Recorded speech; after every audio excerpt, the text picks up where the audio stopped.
بسم اللہ الرحمن الرحیم۔ صرف 5 منٹ کا مدرسہ قرآن و حدیث کی روشنی میں 163واں دن 13 جمادی الثانیہ۔ نمبر 1، اسلامی تاریخ۔ غزوہ تبوک۔ فتح مکہ کے بعد پورے عرب میں اسلامی دعوت و تبلیغ کی اصل حقیقت واضح ہو گئی اور لوگ اسلام میں جوک در جوک داخل ہونے لگے۔ ایسے موقع پر رومی حکومت نے اپنے لیے خطرہ محسوس کرتے ہوئے مدینہ پر حملے کا ارادہ کر لیا اور اس کی تیاریاں شروع کر دی۔ شام سے آنے والے ایک قافلے نے مسلمانوں کو اس کی اطلاع دی۔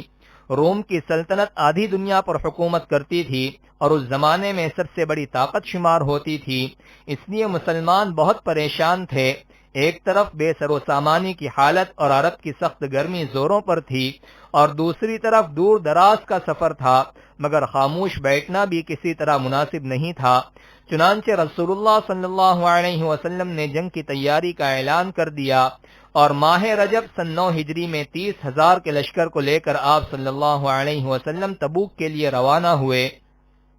مسلمانوں کے اس دلیرانہ اقدام کی وجہ سے رومیوں پر بڑا اثر ہوا اور انہوں نے حملہ کرنے کا ارادہ چھوڑ دیا اور بہت سارے قبیلے کے سرداروں نے صلح کر لی۔ یہاں 1 ماہ قیام کرنے کے بعد رسول اللہ صلی اللہ علیہ وسلم بغیر جنگ کیے فتح مندی کے ساتھ مدینہ واپس ہو گئے۔ یہ آپ صلی اللہ علیہ وسلم کی زندگی کا آخری غزوہ تھا۔ نمبر 2، اللہ کی قدرت۔ منہ میں رطوبت یعنی تھوک۔ اللہ تعالیٰ نے منہ میں تری کو پوشیدہ رکھا ہے کہ کھانا منہ میں رکھ کر چباتے وقت وہ تری پیدا ہوتی ہے اور کھانے کے ساتھ مل کر اس کے ہضم ہونے میں مدد کرتی ہے۔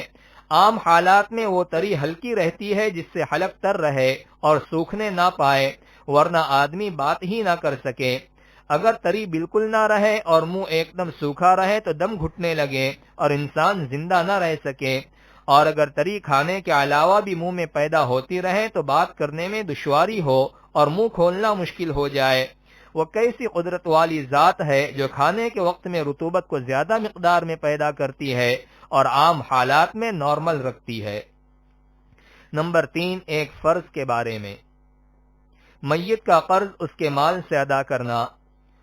حضرت علی رضی اللہ عنہ فرماتے ہیں کہ رسول اللہ صلی اللہ علیہ وسلم نے قرض کو وصیت سے پہلے ادا کروایا، حالانکہ تم لوگ قرآن میں وصیت کا تذکرہ قرض سے پہلے پڑھتے ہو۔ فائدہ: اگر کسی شخص نے قرض لیا اور اسے ادا کرنے سے پہلے انتقال کر گیا تو کفن دفن کے بعد مال وراثت میں سے سب سے پہلے قرض ادا کرنا ضروری ہے، چاہے سارا مال اس کی ادائیگی میں ختم ہو جائے۔ نمبر 4، ایک سنت کے بارے میں۔ استغفار کثرت سے کرنا۔ حضرت ابو ہریرہ رضی اللہ عنہ فرماتے ہیں کہ میں نے رسول اللہ صلی اللہ علیہ وسلم کو فرماتے ہوئے سنا کہ خدا کی قسم میں دن میں 70 سے زیادہ مرتبہ اللہ تعالی سے توبہ و استغفار کرتا ہوں۔ نمبر 5، ایک اہم عمل کی فضیلت۔ اپنے اخلاق درست کرنا۔ رسول اللہ صلی اللہ علیہ وسلم نے فرمایا، کامیاب ہو گیا وہ آدمی جس نے اپنے دل کو ایمان کے لیے فارغ کر دیا اور اسے صحیح سالم رکھا اور اپنی زبان کو سچا بنایا، اپنے نفس کو نفس مطمئنہ اور اخلاق کو درست بنایا اور کانوں کو حق بات سننے کا اور آنکھوں کو اچھی چیزوں کو دیکھنے کا عادی بنایا۔ نمبر 6، ایک گناہ کے بارے میں۔ کسی کے ستر کو دیکھنا۔ رسول اللہ صلی اللہ علیہ وسلم نے فرمایا، اللہ تعالی لعنت کرتے ہیں اس شخص پر جو جان بوجھ کر کسی کے ستر کو دیکھتا ہو، اور اس پر بھی لعنت ہے جو بلا عذر ستر دکھلاتا ہو۔ نمبر 7، دنیا کے بارے میں۔ مال جمع کرنے کا نقصان۔ رسول اللہ صلی اللہ علیہ وسلم نے فرمایا، تم مال و دولت جمع نہ کرو کیونکہ اس کی وجہ سے تم دنیا کی طرف مائل ہو جاؤ گے۔ نمبر 8، آخرت کے بارے میں۔ پرہیزگاروں کی نعمت۔ قرآن میں اللہ تعالیٰ فرماتا ہے، قیامت کے دن پرہیزگار لوگ جنت کے سایوں میں اور چشموں میں اور پسندیدہ میووں میں ہوں گے۔ ان سے کہا جائے گا، اپنے نیک اعمال کے بدلے میں خوب مزے سے کھاؤ پیو، ہم نیک لوگوں کو ایسا ہی بدلہ دیا کرتے ہیں۔ اس دن جھٹلانے والوں کے لیے بڑی خرابی ہوگی۔ نمبر 9، طب نبوی سے علاج۔ مسواک کے فوائد۔ رسول اللہ صلی اللہ علیہ وسلم نے فرمایا، مسواک منہ کی صفائی اور خدا کی رضامندی کا ذریعہ ہے۔